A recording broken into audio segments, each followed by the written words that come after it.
नमस्कार, हृदय से आपका स्वागत है। श्रीमद् भगवद गीता की 15 करोड़ प्रतियां इस्लामिक कंट्री में हाथों हाथ बिक चुकी है। ऐसा कैसे संभव हुआ? इंटरनेट के इस युग में कुछ छिपी हुई बातें रहती नहीं है। गूगल पर सब कुछ उपलब्ध हो जाता है, आप देख सकते हैं इसको। लेकिन ऐसा आश्चर्यजनक सुनने को कैसे हुआ संभव? एक्चुअली हुआ क्या है कि वे इस साहित्य को आध्यात्मिक दृष्टि से नहीं खरीदा कि हम श्री कृष्ण को भगवान के रूप में स्वीकार करेंगे, उनकी पूजा करेंगे, उनकी आराधना करेंगे, ऐसी नहीं। उन्होंने इसको जो स्वीकार किया है वह यह कह करके कि हर मनुष्य के जीवन में जो भी समस्याएं हैं, राष्ट्र के पास जो समस्याएं हैं, उसका सरल समाधान श्रीमद् भगवद गीता के श्लोक में है। अब किसी से छेपा हुआ नहीं है, बने रहिएगा। किसी से छेपा हुआ नहीं है कि आज तक का जितना भी युद्ध हुआ, उस युद्ध में महाभारत से अधिक कूटनीति, महाभारत से अधिक राजनीति, महाभारत से अधिक बड़ा भयंकर विनाशकारी कोई युद्ध नहीं हुआ है। ऐसे में आज पूरी दुनिया जो युद्ध के मुहाने पर खड़ी है, हर घर में युद्ध, हर गांव में युद्ध, हर समाज संस्था में युद्ध, चारों ओर युद्ध की स्थिति है। तो ऐसे में कौन सा फार्मूला अपनाया जाए जिससे इतिहास हमें बदनाम न करे और या नीति और धर्म का नाश भी हो जाए? तो यह फार्मूला श्रीमद् भगवद गीता में अरबी मुसलमानों ने देखा। अब आज का जमाना बड़ा साइंटिफिक जमाना है। हर व्यक्ति चाहता है कि मुझे इसका समाधान चाहिए। डॉक्टर चाहिए अच्छा, चाहे जिस भी जाति का हो चलेगा। मोबाइल चाहिए अच्छी, चाहे जो भी कंपनी का हो। अब क्या है कि ज्ञानी व्यक्ति जाति धर्म नहीं देखना चाहते, वो देखना चाहता है कि सुपर क्वालिटी किसमें मिलेगा। यही कारण है कि जब इस्लामिक कंट्री के जो मुसलमान थे, वे थोड़ा सा आर्थिक स्थिति में विकास ऊपर है, वे अब विकासशील नहीं रहे, विकसित हो चुके हैं बहुत सारे देश। तो उनके पास में अब ऐसी कोई बाधा नहीं रह गई कि हम क्रिश्चियन की किताब नहीं खरीदेंगे, क्रिश्चियन की बनाए हुए सामान नहीं खरीदेंगे। वे पूरी तरह से जांच परख लेने के बाद में अच्छी चीजें हर किसी से खरीदने के लिए तैयार है, किसी भी कीमत पर खरीदने के लिए तैयार है और किसी के का सामान खरीदने के लिए तैयार है। अब श्रीमद् भगवद गीता में क्या है, एक छोटा सा एग्जाम्पल हम देखेंगे, इसे बताने का प्रयास करेंगे। सबसे श्रीमद् भगवद गीता के बारे में ज्ञान देना यह मेरे लिए बहुत बड़ी बात है, लेकिन छोटा सा प्रयास मैं कर रहा हूँ। अब इस महाभारत के युद्ध में आप जैसा कि जानते ही हैं, राजा शांतनु का यह खानदान आगे चल करके दो पार्ट में बढ़ जाता है। एक पांडव बनते हैं, इसमें 5 भाई हैं। दूसरा पक्ष में कौरव है, इसमें 100 भाई हैं। कौरव 100 भाई हैं और काफी शक्तिशाली हैं। उनके पास में शासन है, उनके पास में एक से एक सैनिक है, हथियार है। पांडव 5 जरूर हैं, लेकिन हैं बहुत साहसी और नीति पर चलने वाले। ऐसे में विवाद हो जाता है किंगडम मतलब शासन व्यवस्था में अधिकार की थोड़ा टकराहट। तो टकराहट यहाँ तक पहुँच जाता है कि युद्ध की स्थिति बन जाती है। तो युद्ध को टालने के लिए आज के दौर में एक सामाजिक व्यक्ति क्या करता है और क्या करना चाहिए और किस तरह से हम सामाजिक व्यक्ति कहें, तो श्री कृष्ण क्या करते हैं, युद्ध को टालने का प्रयास करते हैं। और इस युद्ध को टालने में एक बार स्थिति यहाँ तक पहुँच जाती है कि पांडव की तरफ से एक प्रस्ताव लेकर के जाते हैं दुर्योधन, जो कौरव पक्ष के होते हैं, कि युद्ध ना करिए, इसको टाल दीजिए, बहुत विनाश हो जाएगा। कैसे टले? तो टलना है कि कुछ मत, तो थोड़ा तो दे दो इसमें। क्या दे दो?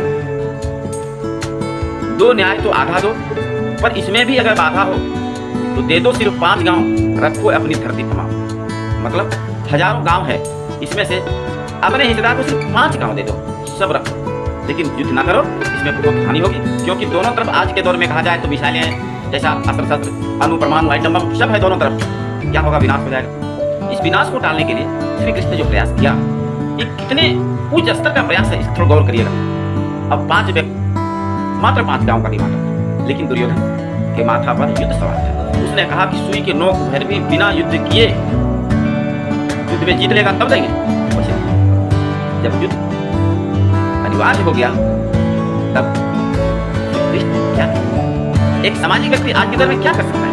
उन्होंने क्या किया? वहां न्यूट्रल हो गए और न्यूट्रल होकर के कौरव और पांडव दोनों अपने रिश्तेदार थे, उन्होंने दोनों को मदद की। देखिए, कौरवों को पूरा सेना दे दिया अपना, खुद ये द्वारकाधीश थे, द्वारका के राजा थे, पूरी सेना दे दिया। पांडव को भी दिया। क्या दिया? स्वयं नियत था कि मैं आपकी तरफ से। आज के दौर में अगर कोई व्यक्ति अपना हथियार, अपना सैनिक दे देता अगर एक देश को, तो पूरी दुनिया का कोई भी देश या कोई भी व्यक्ति उसे सेकुलर नहीं मानता। उसे कहता ये पक्षपात व्यक्ति है, मेरे पास खाली आया है केवल मुंह दिखाने के लिए। लेकिन पांडवों को भरोसा दिया कि धर्म और नीति की जीत हुई है और होगी। जब पांडवों ने कोई एतराज नहीं जताया और युद्ध के मैदान में दोनों पक्ष उतर गए, तब क्या होता है? तब पांडव की तरफ से मिसाइल मैन कहिए उसको, अर्जुन जब देखते हैं कि एक तरफ जो है सो मेरे दादाजी, मेरे चाचा, मेरे गुरु, मेरे अपने सब भाई लोग सब युद्ध के मैदान में हैं, मैं हथियार चलाऊं तो किस पर चलाऊं? और इस चिंतन में वो माया में पड़ जाता है और अपना तीर धनुष कहिए सब जमीन में रख लेता है और कहता है कि मैं युद्ध नहीं करूंगा, मैं युद्ध नहीं करूंगा।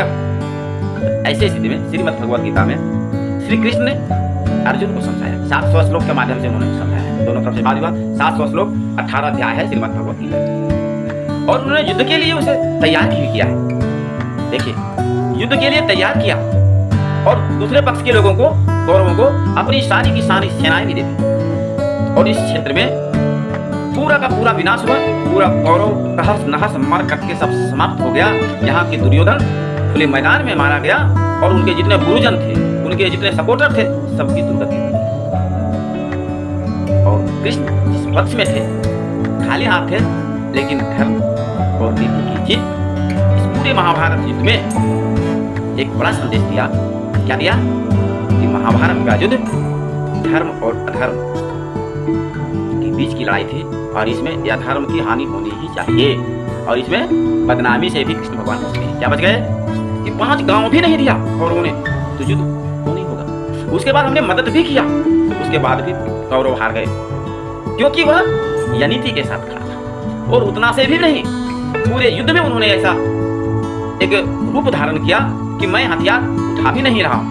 उन्होंने यह भी कहा कि मैं हमेशा और हमेशा के लिए दोनों तरफ के लिए बराबर की भूमिका हूं। आज के समाज में चारों ओर देखिए, अगर आप कहीं न्याय करने जाइए, आप एक सामाजिक व्यक्ति हैं, तो एक पक्ष वाले आरोप लगा देते हैं, दूसरे पक्ष पे आरोप लगा देते हैं, लेकिन भगवान श्री कृष्ण पर कोई आरोप, आज उसने अनीति का संहार कर दिया। यह जो पॉलिसी उनका है, ये पॉलिसी, यह जो नीति है, यह नीति भारत की नीति नहीं, यह अधर्म के नाश। तो ये अधर्म के नाश के लिए जो षड्यंत्र, जो कुछ उपाय श्री कृष्ण ने किया है, इस उपाय के सूत्रों को खोजने का प्रयास अरब कंट्री के मुसलमानों ने, और उसको मिल भी रहा है। आप उन्हें कौन समझाए जो इसे धार्मिक किताब उठा करके कोई पढ़ना नहीं चाहता। भारत के लोग भी, आप विदेश में जब पढ़ने लगा, आप यहाँ इनको खोज रहे हैं कि आखिर इसमें क्या है।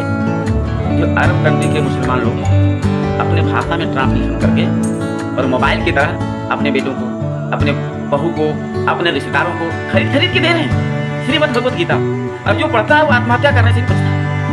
श्रीमद् भगवद गीता जिसके घर में है, उसके अंदर एक नया साहस, एक नया ऊर्जा और एक नया प्रकाश देता है। आप अभी अपने घर में रखकर पढ़िए, देखिए, आप जितना बार पढ़ेंगे उतना बार अलग अलग मीनिंग आएगा। अभी तो बाजार में ट्रांसलेशन आ गया, तो संस्कृत में आप ऐसी कोई कठिनाई नहीं रहेगी, आप जिस भाषा में चाहो उपलब्ध है। तो यही कारण है कि श्रीमद् भगवद गीता आज हाथों हाथ आध्यात्मिक साहित्य के रूप में नहीं, ज्ञान बढ़ाने वाली है।